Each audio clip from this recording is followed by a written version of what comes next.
Salam aleykum. 14 nömrəli belə bir məsələyə baxaq. Deməli burada verilib ki, qrafik verilibdir. Mis SO4-ün həll olma əmsalının temperaturdan asılılıq qrafikidir gördüyünüz kimi. KH burada 400 və 280 arası dəyişir.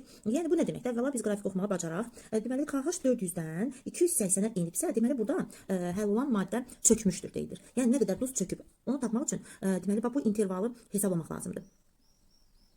Aha, bax bu intervalı. 400-dən 280-i çıxırsan, yerdə nə qalır? O çökən duzun miqdarı qalır.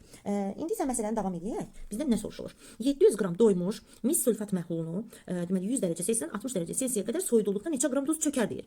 Bu belə deyək, verilmiş məhlula görə soruşur. Yəni 700 qramda deyir nə qədər çökər? Bilmirəm əslində. Yazıram x, bilmirəm nə qədər çökər 700 qramda. Lakin məhlul nə deməkdir? Məhlulu necə hesablayaq? Yəni qrafikini baxanda məhlulu necə tapa bilərik? KH həll olan maddəni göstərir. Bax unutmayın. KH həll olan maddənin miqdarını göstərir.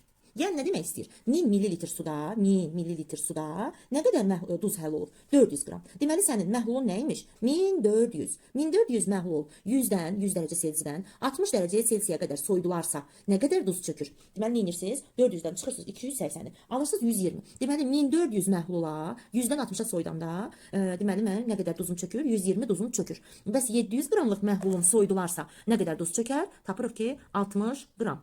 Bax belə.